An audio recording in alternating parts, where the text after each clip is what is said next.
Yeah, I know many of you liked the long hair. You're gonna look at this and go, Young, why the hell did you get a haircut? But see, this is not a haircut. This is my hair committing surprise seppuku after hearing EA's nonsense that loot boxes aren't loot boxes, but rather surprise mechanics. Totally different, you guys. Don't mischaracterize what's going on here, alright? Not a haircut. As I'm sure many of you are aware, quite recently, VP of Legal and Government Affairs Kerry Hopkins stood in front of members of the British Parliament and insisted that these so-called surprise mechanics are fun and ethical, that they're like Kinder eggs, that people love surprises. To which I will once again say, f*** right off, EA.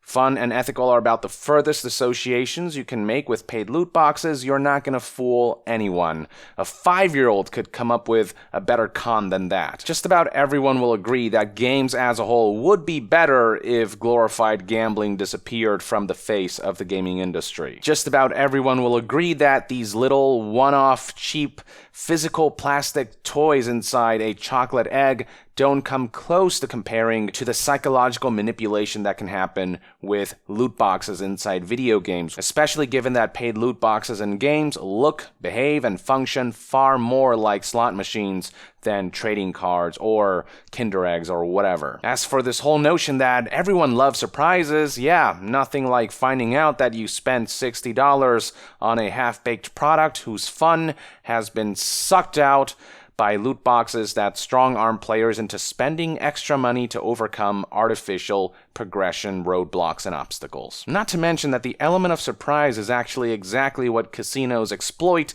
to keep spenders coming back. That surprise moment when a spender actually wins something that's valuable and all the visual and audio effects start playing, stuff like that's what causes a release of these chemicals in your brain that keep you hooked and addicted, or engaged, as the gaming industry likes to put it. Sure, people love the feeling of surprise, but that's exactly what makes them so exploitable. So Kerry was really only making her case worse by touting how people love surprises to argue that loot boxes are ethical because it makes people happy. That's not always a good excuse. Cocaine, you could say, can make people happy. People can have a lot of fun with cocaine. That doesn't make it ethical to sell them to people just so you can make boatloads of money for your company, now does it? Anyway, I digress. Today I want to talk about another excerpt from that Game Daily article I presented in my last video, featuring a recent interview with EA CEO Andrew Wilson. This is the same interview where Andrew Wilson talked a bit about loot boxes, which he tried to rebrand as mystery boxes, and in this interview he kept touting how when EA implements loot boxes, they think about value, fairness, choice, and fun. Except each one of these 4 pillars go in direct contradiction with the very nature of paid loot boxes and the intention behind them. And when asked what he's going to do about all this dissent against loot boxes, he basically just said that it's up to parents to make use of parental tools, brushing aside any responsibility he and his multi-billion-dollar company have to ship products ethically. Now, in the same article, Andrew Wilson also talked a bit about Anthem's rough launch when inquired by the interviewer. Let's not beat around the bush here. Anthem was and still is a complete disaster from a technical, artistic, critical, and commercial standpoint. It's a half-baked game that was rushed to launch despite its compromised state. Critics and the general public alike did not have a good time with the game.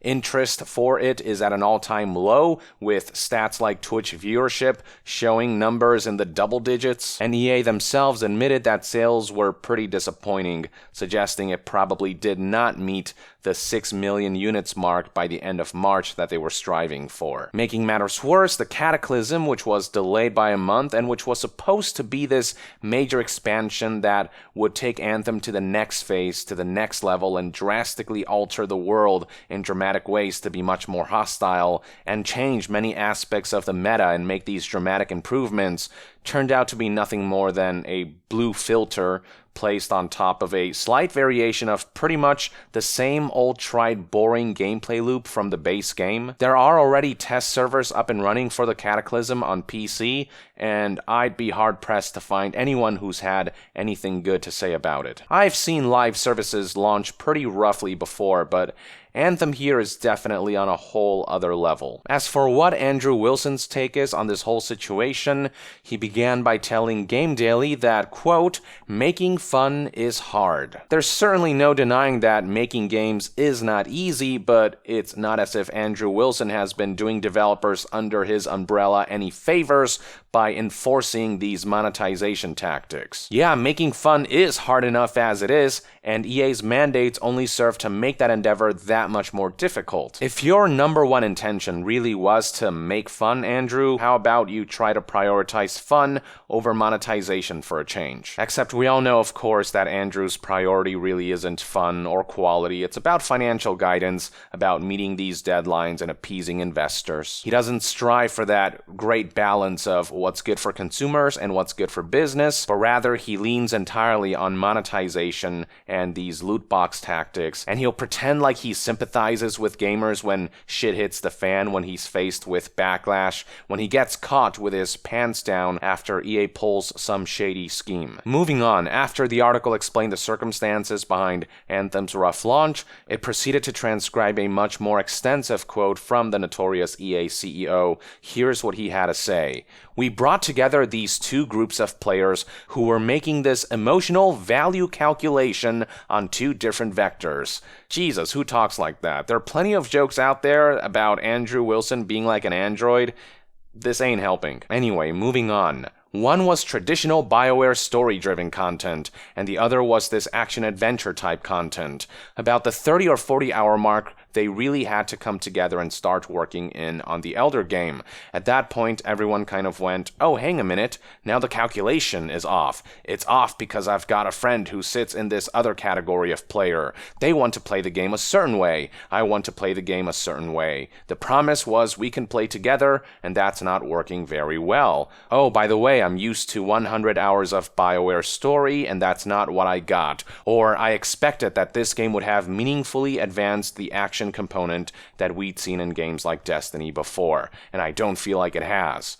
I don't know if Andrew Wilson is willfully choosing to sidestep the real issues with this game, or if he really is just that daft. Notice how he keeps trying to pin the negative reception against Anthem on player expectation, rather than discussing the issues with the game itself. He's basically saying that people were taken aback by how Anthem wasn't the kind of game people were used to from BioWare with a 100-hour-long campaign, how there was a disparity in the type of game different players wanted out of Anthem, RPG versus action-adventure, how the action component wasn't much different or much more advanced from Destiny. You just don't get it, do you, Andrew? Or is this just PR speak and you're well aware of exactly what went wrong with Anthem?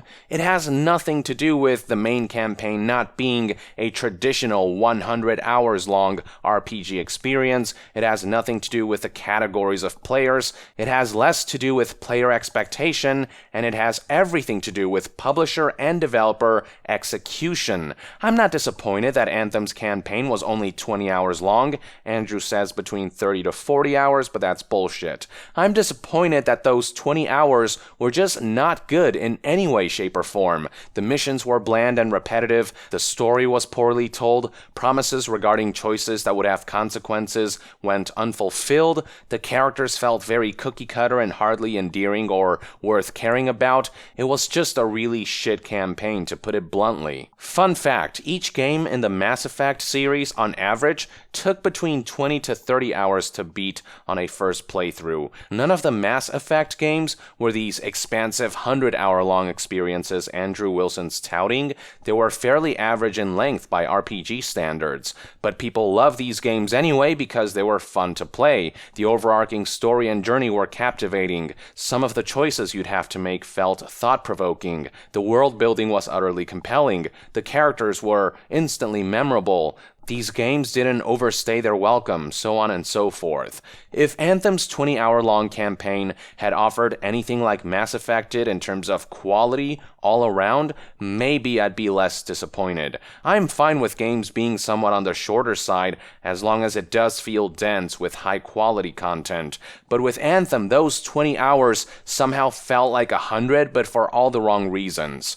One aspect of Anthem that I can give compliments to is the fact that the core mechanics in terms of flight and how it ties into combat felt pretty good and decently fun. Andrew says that players were disappointed that Anthem didn't meaningfully advance the action component that we'd seen in games like Destiny, but I actually feel like Anthem stands on its own when it comes to moment-to-moment gameplay. I did feel like there was a lot of potential with Anthem's Iron Man-esque flight-based combat system, but there's only so far solid combat mechanics can take you. The design around it, the system surrounding it, have to keep you going, and that is where Anthem fails miserably, particularly where the broken loot, the dull and repetitive mission designs, and lackluster amount of content are concerned. Andrew doesn't mention any of these things despite feedback surrounding Anthem's issues being damn near universal. He doesn't talk about the broken loot, the repetitive missions, the lackluster amount and quality of content, etc. The one thing I can actually agree with from this quote is that the promise of players being able to play together doesn't work very well in this game, with matchmaking and cooperative elements needing a lot of work in their implementation. The article continued. Wilson says that Anthem's core premise, the nuts and bolts of what the game is built around, make it an easier decision to keep investing. EA is far from ready to pull the plug on BioWare's foray into cooperative action. Instead, Wilson suggested Anthem's path forward is similar to Star Wars Battlefront 2's road to redemption, voicing confidence in the world BioWare created as the seed for a long-running franchise. He likened BioWare's pedigree to Steven Spielberg's. Spielberg might not have hit a home run with Ready Player One, but you'd be a fool to not bet on the Indiana Jones director's next movie. Likewise, Wilson said that he'd bet on BioWare every day and twice on Sunday, despite Edmonton's stumbles with Anthem and, now closed, BioWare Montreal's challenges with Mass Effect Andromeda. Okay, likening Anthem's failed launch to Spielberg's Ready Player One not being a home run is such a terrible comparison. Once again, we're seeing false equivalence at its finest. In the same way EA executives keep insisting on comparing loot boxes to Kinder Eggs or collectible baseball cards or Kiss cards. I watched Ready Player One, and while it didn't blow me away, I thought it was a pretty decent and entertaining and competent movie overall. Anthem, on the other hand, crashed and burned about as hard as Fant 4-Stick did. Andrew Wilson also likened BioWare's pedigree to Spielberg, but after the studio's most recent releases, I'd say a more apt comparison is M. Night Shyamalan. Once upon a time, at their best, BioWare could produce classics on the level of The Sixth Sense, but after EA's acquisition, there was definitely a paradigm shift, and their game's quality began to suffer and deteriorate from both a narrative and design standpoint. Now, with Anthem's launch, I'd go as far as to say BioWare has reached The Last Airbender and After-Earth levels of bad. The fact that Andrew Wilson thinks Anthem can remotely compare to Ready Player One, or that BioWare's rocky history can remotely compare to Spielberg's relative consistency, only shows to me that he's in denial about Anthem and BioWare's issues, or is simply refusing to acknowledge their alarming shortcomings publicly. Moving on, Andrew proceeded to discuss his commitment to Anthem's long-term future, assuring that he has no intention to give up on the project, stating, quote, "If we believed that at the very core the world wasn't compelling people, if we believed at the very core that the characters weren't compelling for people, or the javelin suits weren't compelling, or traversing the world and participating in the world wasn't compelling, then, provided we hadn't made promises to our players, we might not invest further." IP lives for generations and runs in these 7 to 10 year cycles, so if I think about Anthem on a 7 to 10 year cycle, it may not have had the start many of us wanted, including our players. I feel like that team is really going to get there with something special and something great, because they've demonstrated that they can. I guess only time will tell if BioWare can manage to bring Anthem back from the brink of death, and I will also say that it is nice for once that Andrew Wilson is actually talking about giving studios a chance rather than having this knee-jerk reaction of immediately cutting them off or sending them to the chopping block, but it's worth pointing out that part of the reason Anthem is in the shape that it is now is because of this over-reliance on the idea that games can be 7 to 10 year cycles. schedules. This is what's making so many game developers and publishers over-reliant on roadmaps and complacent to the idea of rushing a game out in a half-baked compromised state because they can always just fix it down the line, finish it later. They can sell consumers a product not worth its price tag now so that buyers will have to wait months or years before it meets standards, before they get their money's worth. It's basically what Todd Howard said about how it's not how you launch a game, but rather where they end up. There's a period once you launch. It's not how you launch, it's what it becomes. Maybe this whole situation with Anthem could have been mitigated if BioWare showed signs of meeting deadlines for their own roadmaps, but as of now, Anthem's entire roadmap has crumbled. There are no estimates as to when we can expect promised features and content, and new content that has released, like the new Stronghold and the Cataclysm, are lackluster at best and certainly don't inspire confidence. This is sort of what happens when you develop and release a game with these premature ideas of having a 10-year cycle before you've even figured out what your first year looks like. This is the kind of mentality that gives publishers and developers this sense of safety and wiggle room in being able to take shortcuts, make compromises, and ship incomplete products, to not nail the games at launch because they think there's no point in doing that as long as they eventually get it right down the line. Look, who's to say that Anthem won't at some point get better, that it won't eventually turn out to be a good game? Me personally, I've lost hope for it, but, you never know. At the same time, though, impressions do matter. First impressions are really important, and I don't see myself going back to that game ever again because it made such a horrible first impression, especially given that there's so many other compelling experiences in video games that exist now or that are looming on the horizon. Hey, my time's limited, and after that dreadful first impression Anthem made, I'd be hard-pressed to waste any more time on a product that didn't think it was worth respecting consumers enough to delay its launch until it was actually worth charging $60+ for. To close off this segment of the interview, Andrew Wilson talked about plans for the future, stating the following: what the BioWare teams are thinking about is that we're going to build a lot of different types of games. We're going to have our core BioWare audience that's been with us for a really long time. There are kids today who are 12 years old who weren't around when BioWare started making games, and they have different expectations of what a BioWare game should be in the context of the world they have grown up in. As a result of that, BioWare has to evolve and has to expand and has to test the elasticity of that brand. The teams at BioWare will continue to come to work every day and listen to their players, old and new, and seek to deliver on the promises they've made to those players. That's what you're seeing with Anthem today. What I'm seeing with Anthem today is a whole lot of broken promises and a whole lot of nothing. As I've said before, I don't actually mind BioWare trying new things. I do mind, however, when a studio is so cocky as to think that their BioWare magic will be enough to overcome a leadership that lacks vision and proper managerial skills, a work environment that crunch their employees to the point of mental breakdowns, a game engine that's often more of a hindrance than a benefit, so on and so forth. Everything that led to Anthem's downfall and its troubled development history. I also do mind when a publisher becomes so focused on financial guidelines that they'll push out a product without consideration for standards,